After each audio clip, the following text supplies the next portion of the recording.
off, but we're going to be jumping here into the land of Dawn here. Game number 1. Down to the last 8 teams. We're kicking off here. Hoshi, Burmese Ghouls in this best of 3. One of these teams will be sent out of the tournament here after the series. Nothing quite, out of the ordinary here. Banana, though, opting for a lot of that sustainability again with this CC.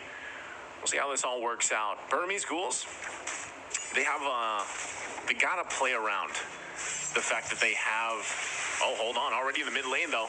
Jump in, come through. Nico's gonna be just fine. Gives them a thumbs up as well. So for now, back and forth. We're gonna wait for that first big objective, of course, the turtle. I'm not sure if either of these teams have what they need to get an early first blood before the objective. I think it's better they play it safe again when we're talking about exactly what is at stake here, right? So for now, let's see once again how it goes. Banana and Delar. Banana should have a pretty good lane so far for the most part until that level 4 is available. There you are, Kim. So yeah, nothing. Yeah. You didn't miss too much. Oh yeah, definitely. It's a minute in, no first blood. Kind of expected to see this from, of course, RRQ and Burmese. They want to be a little bit more careful. Kind of going in for a lot of these early game pokes first. Like this XP lane choice from RRQ, they decided to go with this, especially since this can kind of like put Dilara back. Like we've seen this in some games of the Burmese Ghouls that, Dilar had a very early wave clear, so he was able to reach level 4 much faster than the opponent, which kind of really enables Burmese Ghouls to kind of take in these early turtles. But so far, it's RRQ. Irad actually starting up 140 HP already for the turtle. Yep, they go in. Heavy spin already used. Turtle for the taking. Irad going to be able to get it. They get the stun off as well. Not sure if they still want to be going for it, though. They're going to fight it out, and they back off. They disengage. Good thing, too. Once again, they have that nether realm available from Nico. Yeah, that was very good zoning as well from RRQ. Like you see, Banana, not only was he able to clear lanes pretty fast, he was also able to zone out Saksa there, so he can, push forward and try to go for that heavy spin and just click that retribution and steal that Lord. But overall, for RRQ, right, like so far, their lanes are pretty much contained. Like you see how Delar was super aggressive too when it came to like the turtle take. He went in and tried to go in for that level 4 so he can pop in that Black Dragon and be able to kind of mess up RRQ's turtle take there. But so far, RRQ has been successful. No first blood yet. 3 minutes in already in the game. Yeah, which is interesting, right? Because we're talking about the aggression from both of these teams, but and that's not going to find the connection they're looking for. But hold on, still pressure. Oh, what a huge! I'm offended into the heavy spin, able to get the lockdown. Irad going to be the one to go down. First blood going to the hands of Burmese Ghouls. What a set there from Blink, utilizing the flicker combination with the I'm offended. Still going to be up here on the top side, but they should be fine for now. What a play! Yeah, just when we were talking about no first blood, kind of called it there. Nice tuck in there. Flicker was available for Blink, and he was able to do that. And now Banana in trouble. Ooh, this is what I was talking about, though. 1-for-1 trade-off onto the bottom side.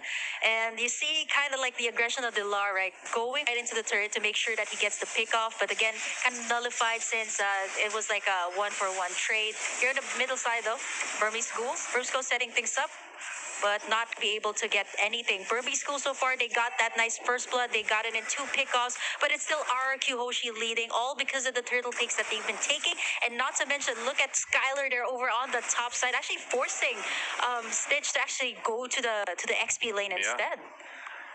It's a good choice. I mean, a lot of these rotations happening here are very smart on both sides, for the most part. An early game, not anything too crazy happening. You see Blink, if he continues to do that every time the flicker's available to him, is really going to pay off, right, for Burmese Ghouls. That's kind of what they have to do. But Bruce going down on the other side, well-timed Annoying Fury is going to help them out. Not only that, but they have the extra CC available to them with Irad's kit. Dragon Form going to come down, still be working for this turtle. Second one, Sock's able to secure it.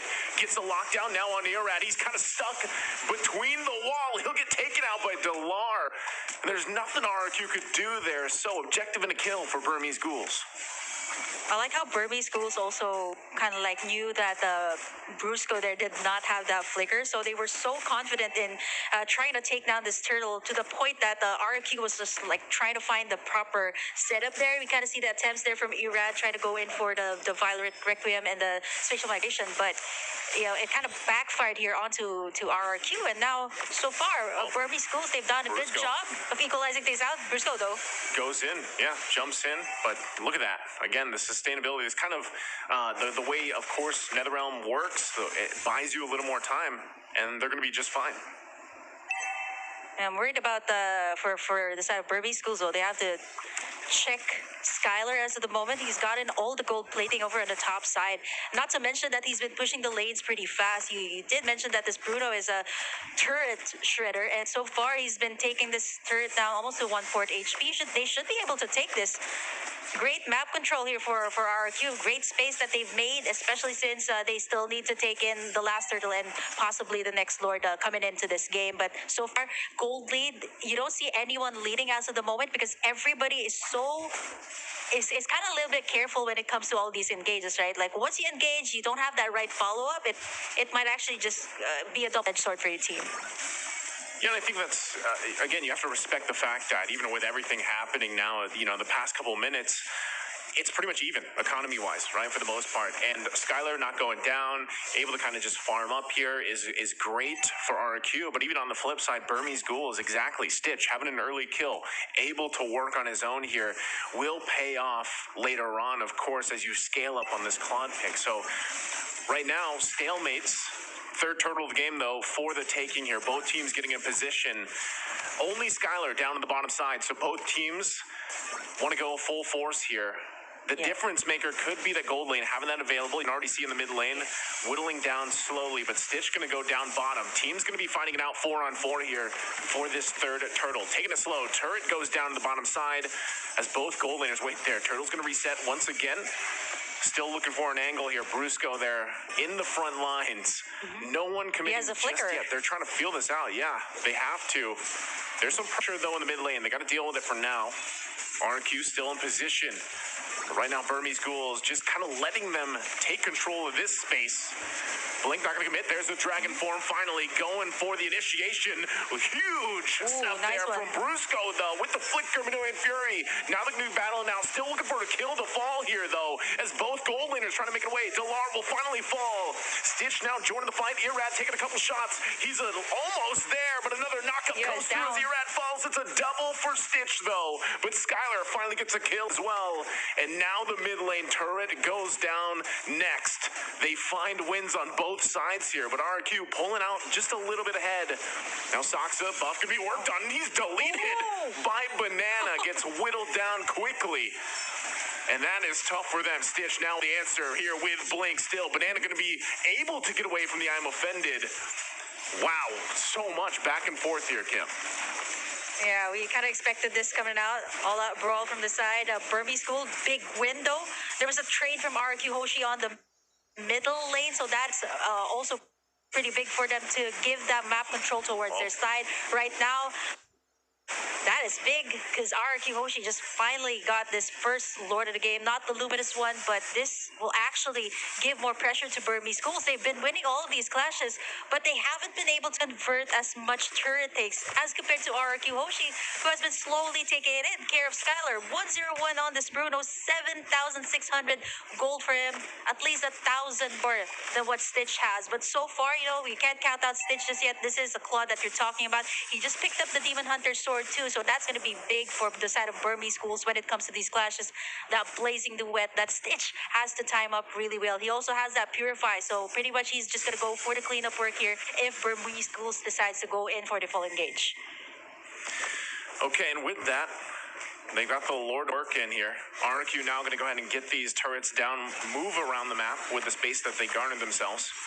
We'll be taking the resources as well on top of it. So Burmese Ghouls once again finding themselves in a troubling position. This round could slip out of their hands very quickly, depending on how they deal with this push. It's going to come down once again if Blink can find a setup that he's going to be looking for on this Ruby pick once again. he's kind of the big answer for them. Delar also now at this point with Dragon Form has to be really careful on his positioning. Turret now in the mid lane, tier 2 going to fall into focus top side, tier 3. And you can already see Skylar very confidently just kind of poking down what he can. Shield's already taken care of as well in the mid lane. But right now, Burmese Ghouls holding it together on the defense. For Burmese Ghouls and RQ, what they both have in common right now is the timing of the ultimates. The Nether Realm here, the Blazing Duet. Even for the side of RQ, the timing here of Brusco's setup. He does have the flicker here. They want to go for the pressure here on the mid side. There's tug in by Blink. Able to get the pull here, but he's still going to be able to stay alive through it all. Nether Realm comes down too. Dragon Form there to cut him off a little bit. Delar, though, takes quite a few shots. No one goes down in the exchange. Big item picks up as well. The Flask of the Oasis now for Brusco. Sustainability going to be there, and they're getting another turret as well. The jump in from Irad finds the Requiem. Now Banana also unleashing. Stitch able to get the kill, but it's Nico that falls. 2 down for Burmese Ghouls and RQ. Looking to end game number 1 here, working on the crystal. Can Burmese Ghouls clear the waves, keep it together? They find a little bit of room to work with. Blink's the one to fall, but Skylar has so much damage on this Bruno, and that looks like it's going to be it as RRQ takes game number 1. Ow. Just when we thought that